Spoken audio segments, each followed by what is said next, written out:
Okay, so today I'm talking with Tim Pratt, and we're talking about short stories. How do you know when an idea is worthy of exploring and becoming a novel? How do you find your way? I've written, I think, all of 3 short stories in my life, where at this point you've probably written a couple hundred, I would say. Somewhere around there, yeah. Yeah, I Yeah. do not have a count, but I think in the hundreds. And a lot of people I know equally like me, they get an idea and think, oh, right, and they start working on it. And I'm thinking, yeah, but is it a novel or is it a short story? And I don't know. Sometimes I think, oh, this could go somewhere. And then sometimes it doesn't. And I've just left with half an idea and I don't know what to do with it. So tell us, a wise one, what do we do? How do we move forward with this? It's a good question. It's something that I tend to not consciously think a lot about. I just sort of feel it. But since you invited me onto this, I've been thinking about it. Excellent. And I think the first thing I'll say is perhaps moderately unhelpful, which is that a lot of ideas could be either. Okay. There are a lot of things, that work fine as a story, but that you could scale up and add complexity and make into a novel. And there's a long history of this in science fiction, right? Like Flowers for Algernon started out as a short story, right? Ender's Game was a short story. And there was enough there that it was able to be expanded. So there's not a clear, hard and fast divide between them. So I would say that for me, the big deciding factor is the characters, whether I want to spend hundreds of pages with these people or not, right? And if I write a story and there's a character that really comes alive and really jumps off the page, occasionally I will take that character and put them into a novel. I did an urban fantasy series, the Marlo Mason series, that started with short stories. I like the character. I wanted to spend time with her and see more about her world. Yeah. My more recent book, Doors of Sleep, a multiverse adventure, started out as a story. Just somebody falls asleep. Every time he wakes up, he's in a different branch of the multiverse, right? So he's always in a new world. That lends itself really well to short stories because he falls asleep, he wakes up, you see the weird world, he has whatever adventures he has, it works as a self-contained thing. Yeah. When I decided I liked that character enough that I wanted him to be a novel protagonist, though, my approach had to change. I could have done a story suite, like a mosaic novel, right, of a bunch of connected stories about the same character. Yeah. That is a different animal than a novel, as we usually think of a novel, right? Where there's a clear arc, right? There's Hyperion, isn't that the where it's a collection of stories and it's like the Yeah, and there's a lot. Martian Chronicles, right? Yeah. There's lots of things. The mosaic or fix-ups, as they used to be called, were not uncommon. But I wanted to do something more novelistic, so what I had to do was come up with a through line, like something that could be. And in that one, I was like, well, what if someone's pursuing him through the multiverse, right? What if there's someone who's chasing him for some reason through the multiverse? Yeah. And I had to explore the mechanics of that and figure out how it would work, how that would even be possible, and I had to work all that stuff out in order to make it a novel. So I couldn't just do my little travelogue thing anymore. And I didn't want to do like a collection about that character. Would be fun, but it wouldn't be a novel. It'd be a different thing. Yeah. So part of it is just how you approach the idea. I will say, I was thinking about like what kind of things would I only do as a short story, right? Yeah. And in science fiction, which is and fantasy, which is what we're talking about mainly, short stories really work well as showcases for ideas. And a lot of times, if you're showcasing this cool idea you have, it would be really difficult to expand it into a novel. It would have to go really far afield from the clarity of talking about that idea. And I think especially, I was thinking about writers that I know who are solely short story writers or primarily short story writers. And I was thinking about Ted Chiang, who has not written a novel yet and maybe never will. And a lot of people, including me, think Ted is one of the best science fiction writers our field ever produced, right? So I was thinking about some of Ted's stories. There's one in the newest collection, I think it's called Exhalation. The story is called Follows. And it's great. I'm going to spoil it for everybody now. Okay.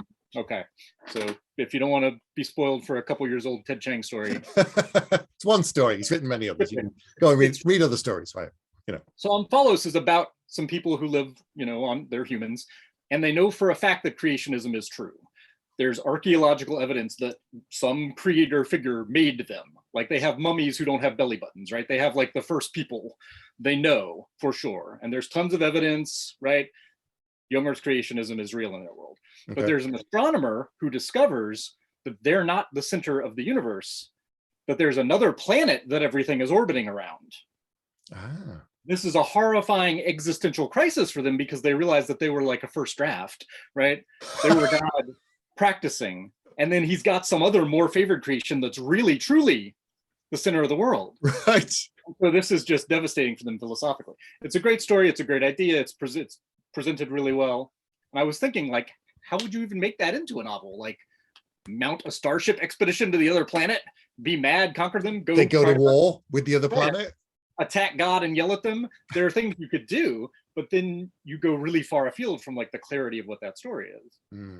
I was thinking about my own work and stories that I've written where like I really did love the characters, but why was it a story? Why didn't I decide I wanted to spend 300 pages? And probably my most famous story is one called Impossible Dreams.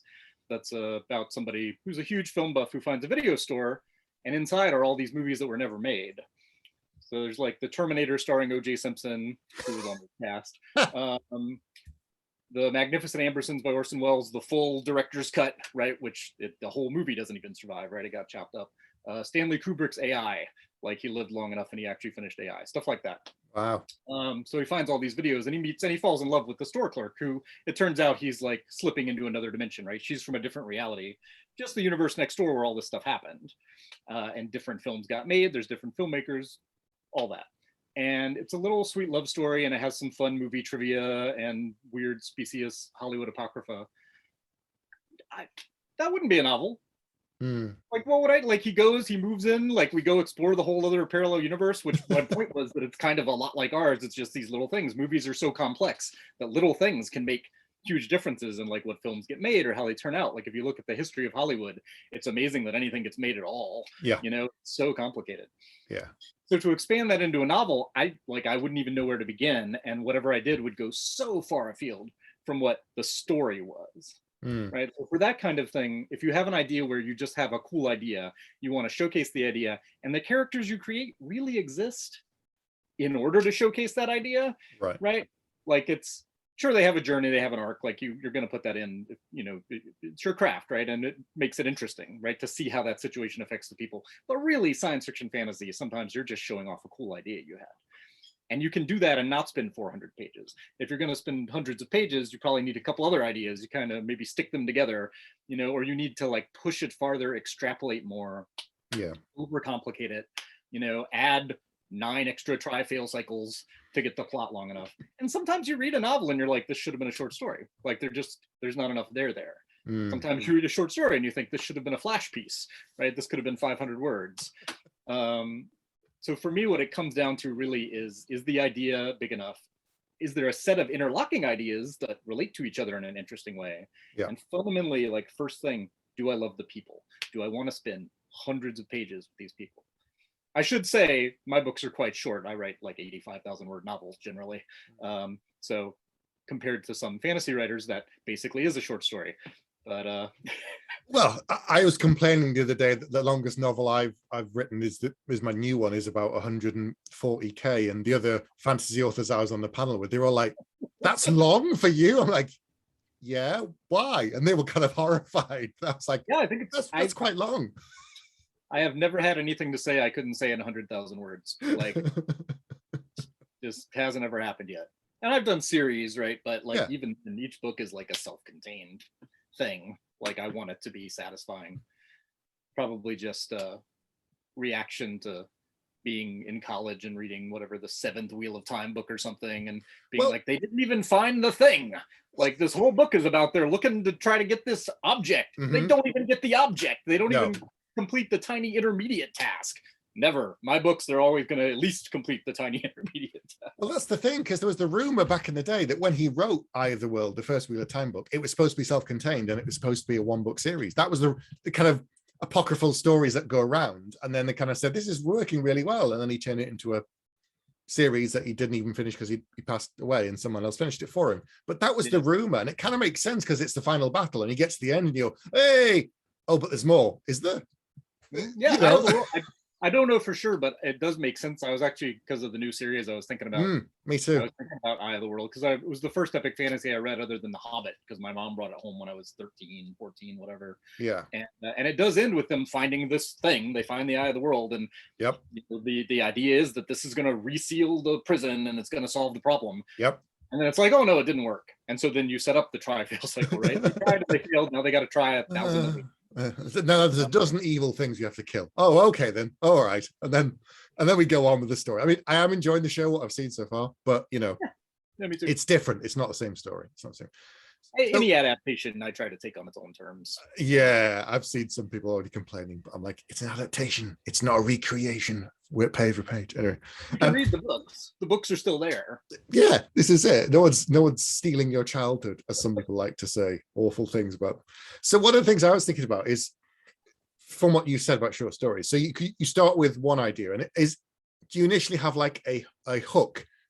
That's the first kind of thing that makes you go, ooh, that could be something, and then is whether or not you bolt other things on to make it into a novel. Because if you just end up that one hook, like, a man goes for swimming in the sea on the beach with his family. When he comes out, his family's gone, and he goes home and his house is empty. And you're like, oh, okay. But like, I couldn't think, unless I start adding other things on, how do you make that into a novel? Because it's just a kind of a what if, or a, where's he gone? Or is he asleep? Is he dead? Is he dreaming? Is he, there's not much there, as you said, to make it into a novel. Yeah, you would need more. You would need either to increase the scale of the problem, like it turns out this is happening to lots of people, and so you have other characters trying to figure it out, or it would have to be like a really literary granular approach, right? Where you just dilate time and you spend a lot of time in their head and you get a lot of stuff about their backstory and their history and their childhood. There's ways to do it. But again, like, unless the character is really captivating, it's probably going to be kind of dull. Whereas if you did it as a creepy horror story, it would work really well. In 3,000 words, you could be creeped out. You create an effect. There's an argument that a short story, and this is one many writers have made, that a short story is about generating a particular effect, right? So it can be dread, it can be horror, it can make people laugh, it can make people feel aroused, like whatever it is. A novel, there are some horror novels that really are just dread, like some that are really claustrophobic. Those are hard novels to read, especially if they get more than 60,000 words or so, right? You can feel really repressed. For me, the horror novels that are most effective are the ones that elevate the tone and then bring it back down, right? They have moments of catharsis. They'll puncture it with a little humor or something, right? And then they can put you back into it. So I feel like a poem and poems and stories are about creating a feeling in the reader, right?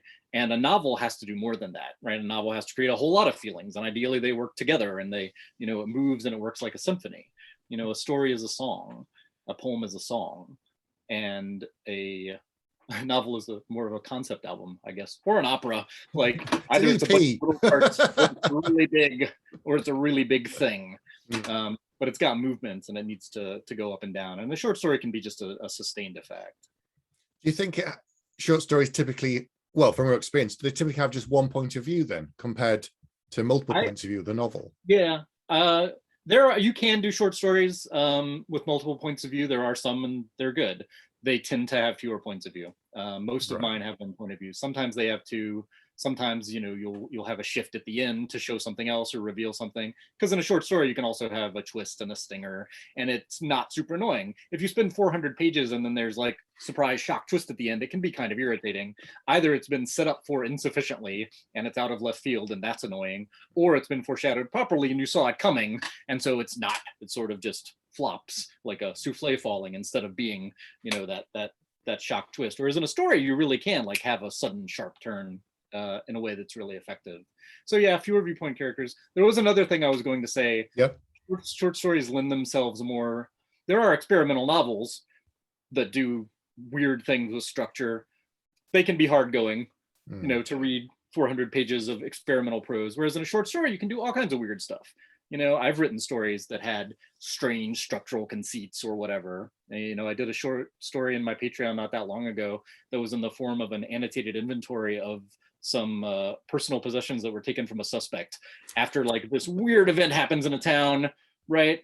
There's somebody who's arrested in connection with like the fires and the monsters and all this strange stuff. The cops are just trying to figure out what's going on, and she vanishes from her cell and all they have is their stuff that they took from her pocket. So the whole story is just the stuff that they confiscated from her, and then some notes from the sheriff, like about all the weird stuff that happened, right? That's not something you could sustain at novel length, right? It would be pretty weird to try to do an inventory. I did a story that was a daily gratitude journal written by a cannibalistic monster, right? And not cannibalistic, human anthropophagus, so human eating monster. Right. that would be really difficult to sustain at 300 words. I did a story that was the mommy blog, recipe blog of the black goat with 1,000 young from the Lovecraft mythos. Right. Doing a mommy blog from a great old one was really funny for 1,500 words, 2,000 words. Yeah. Not something that you would want to endure for 400 pages. No. So for more experimental stuff, yeah, short stories. And also short stories I do, like I will use them as test kitchens to try out characters, to try out worlds, right? Like, is this fun? Is it interesting? Do readers like it? My next book that I can't really talk too much about, because they've only said they want to buy it. We haven't signed anything yet. Is I've written a couple stories in this world, and I was like, it would be kind of cool to look into more of that world, and so I'm gonna get to do that at Novel One. So sometimes it's a testing site.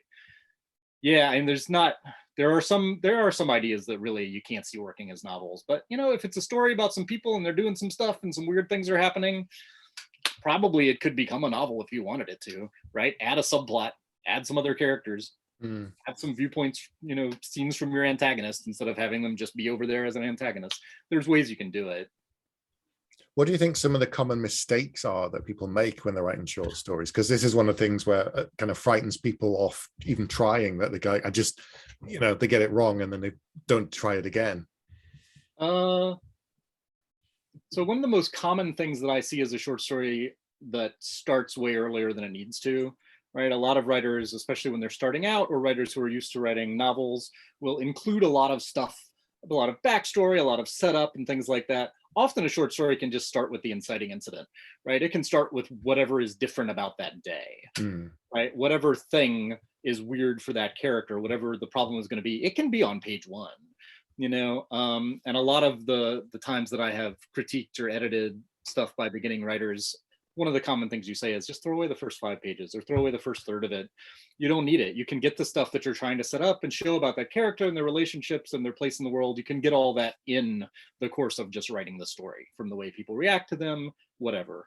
Another thing that I see in short stories sometimes is people trying to overcram them, right? Like trying to write a squeezed novel, trying to get in all of this world building, or they put in all the research they did on the page. This can be a problem in novels too. But with short stories, less is more. It's about that telling detail. It's about the little hint, the glimpse of a thing that fills out the whole shape of the world, right? All the exposition around the edges. In a novel, in a big epic fantasy novel, you can have some expository sections and you can have stuff where you're showing off the depth and breadth of the world. In a short story, you just have to hint at it. You just have to suggest it. You glimpse it out of the corner of your eye. Or you just drop a reference to this other place, this other kingdom, whatever it is, to imply that there is a bigger world, but you don't have time and you don't have the necessity to actually show that whole other world. Right. Yeah, it makes sense. Yeah, because we're so used to chapter 1 in a novel. Yep. It not necessarily a gun has to go off on the first page, but you set up something in that first chapter. Whereas I guess in a short story is the thing's already happened when the train is moving.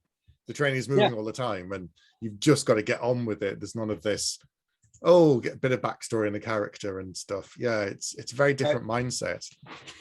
I don't necessarily agree with this advice, but one of my Clarion instructors was Mike Resnick, and I'm probably going to misquote it, but Mike Resnick said the perfect short story would begin with bang, bang, bang, bang, 4 shots ripped into my groin, and I was off on the adventure of my life. He said, I defy anyone to read that opening and not read the next sentence, not continue reading it. So that idea, you don't always have to start in media res, but generally you can start when it changes. You can start with how it's different. And people worry, they won't care about the character. I haven't set them up enough. You care about a character when you see how they're dealing with adversity. I mean, that's one of the ways that you start to care about a character. You see how they react to whatever the situation is. You don't really need to know that they struggle with this thing or their emotional life is this. Like all that stuff can be layered in the course of the story. Yeah, I think it was Greg Rucka when he writes comics. He said he arrives late and leaves early or something on stuff. So things I guess that applies to to short stories. You just get on with it. I like screwball comedies. I like Preston Sturges movies. They'd be 70 minutes long, and when the plot resolves, there's no denouement. It's over, right? Like the lovers come together, they kiss, and that's it. The credits roll, right? You can get in, you can get out, you can do the job. In a novel, it can be fun to do the debrief and like the falling action and what happened to everybody later. I certainly have done that in my books. But in a short story, yeah, you can kind of just get in and get to the point and let it close. It's definitely something I'd like to try more, to try and do it. It's good for your brain chemistry, Steve. Like when I've been working on a novel for months and months and months, like I write stories, I'll take a week off from the novel and I'll write a story. I get the dopamine in my brain. I finished a thing. Yes. I feel some accomplishment, right? It can feel like such a long slog when you're in the middle of a book. Oh yeah. It's months and months of work of chipping away at the mountain, and right. When you get to the end of it, you kind of forgot the beginning. You have to go back and fix it again because it takes it takes so long to do. I guess that's another reason your novels are quite lean then, because you're stripping out all the kind of stuff that you probably think you don't need, and it just keeps it the pace quite fast and everything's going all the time. My natural inclination is to be a short story writer. That's what I started out doing. I like novels, so I decided I would learn to write them, and they've been pretty well received. I think I do okay at it, but certainly editors have come to me and said, why don't we slow this down? Like, why don't we? And I have, like, I've finished first drafts of novels have been like, well, this is 65,000 words. It needs to be 20,000 words longer. Like, what do I do? And I figured out how to do it, right? And have to work against those impulses as a short story writer. Not everybody, but I think a lot of people have sort of a natural mood. There are people who cannot conceive of writing something that is not, 170,000 words long. They just think in epic fantasies. They think in long series with these huge movements. And that's, I like to read them. Part of why I like to read them is I don't write them. So I can read them and just immerse myself in that world instead of analyzing them and picking them apart and figuring out how will I replicate this effect when I write my 11-book epic fantasy series. That's even worse, because there's not even just one book or 3 books. It's like, right, I've done one cycle. Now I've got 4 more cycles to do. Oh, I see. I used to be one of those fans that when Jim Butcher was writing the Dresden Files, I'd be like, come on, do another one. Come on. Now that I've been writing novels for, I'm like, that man's a saint, because by the 6th novel of my second trilogy in the same world, I'm like, I'm so bored of this. He's a saint. He's been doing it for 20 years in the same world. How he hasn't just killed off Harry Dresden and walked away, I don't know. I mean, you got to mix it up. I did a 10-book urban fantasy series, and by the end of it, was doing things that I think the reader wouldn't notice, but I was doing structural things for myself. Like, they'd all been third person. I wrote one in first person, right? And then the next one after that, there were no viewpoints. The main character, the protagonist, the whole series never had a viewpoint chapter. It was all how everybody else saw her, right? Wow. There was never a chapter when you were in her head, right? So I was doing stuff like that. I did one that had a secret. It had an omniscient narrator. There's this voice. There's this person talking who seems to have seen everything, and so the mystery throughout the book is this even a person who's narrating this book, right? And so you get to reveal that at the end. I had to do stuff like that in order to keep it fresh and keep it challenging, not because I was sick of the series. Honestly, I stopped writing it because I knew that I could continue writing 100 of them, and I thought it was good to just close it off, finish it in a definitive way, and let it have a satisfying ending, as opposed to just doing them forever. I still really like them. It was just, I was afraid that I would like fall into it's the monster of the week, right? That I would be doing the same thing. And from a reader's perspective, that would be dull. So I switched it up on myself to keep myself on my toes. Well, yeah, it's like, JMS did 5 years of Babylon 5, and then when Eric Kripke started doing Supernatural, he said, it's 5 years and I'm done. And they got to the end of 5 years and he said, I'm done. And the TV runner, showrunners went, yeah, we'll keep going without you, mate. 10 years later, the show wraps up. 15 seasons. Yeah. That was just like, that became Monster of the Week for 10 more years. I was like, oh man, that's horrific.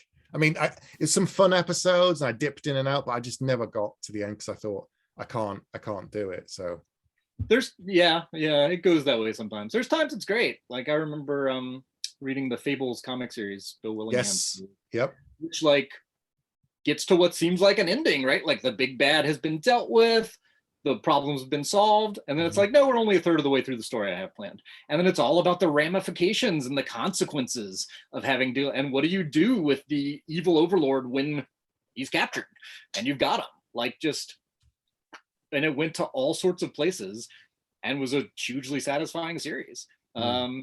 But yeah, if you don't have a plan, it's really easy to fall into. Do another one, do another one, do another one, and Yeah, just same people like that last one. the same thing over and over again. Yeah. We've drifted slightly, but anyway, it's all good storytelling, stuff to do short stories. Yeah. So any other tips then for short stories for those who want to try them before we wrap up? Iterate, write a lot of them. So my friend, the late Jay Lake, who wrote faster than me, wrote more than me.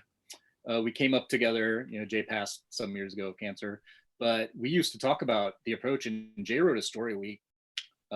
Jay's idea was, if I write a story a week, it doesn't matter if one's bad. And also, they're not all going to be bad.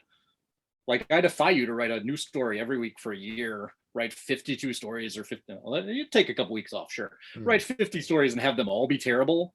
It's just, it's unlikely, right? If you keep trying to push yourself, keep trying to learn. So just iterate. Like, there are writers who will spend forever noodling away and fiddling with one story and trying to get it absolutely perfect. And works of art are never finished. They're only abandoned. I'll stop pushing my stool that my computer is on. And I didn't do a story a week. I was never as fast as Jay was, but every once in a while, for a couple of months, I would try to do a story a week. And I think that was Bradbury's approach too, was just write a ton, and don't feel like the stakes are that high, right? Because probably you only spent, a week on it, or you spent a couple weeks on it, right? You sat down, you wrote. If you look at it in the end and it's a horrible mess, that's fine. Learn from it, move on, write the next thing. I started writing in second grade, third grade. I was writing stories. I didn't publish anything until I was in college. So my learning curve was really, really slow. And I wrote 100 terrible stories easily. I wrote just fanfics. There's good fanfic. I wrote bad fanfic. I wrote, pastiches of other things I loved. I would write, I would read a lot of Asimov. I'll write Asimov sort of stories. Oh, I'm reading Charles Dillint. I'll write Charles Dillint stories. And I just wrote a ton of them. And keep trying different things. You're going to get better. So iterate and don't put too much pressure on yourself. Don't expect to sit down and write something if you've never written a story before that is going to sell or win awards, right? How much planning do you do? That's the other thing, I guess. If you've got the seed of the idea, do you just kind of see where it goes, or do you plan it and then write it? I mean, that's the kind of other thing, because it's so short. How much planning goes into it? Yeah, I used to sit down and just kind of start writing and see where it went.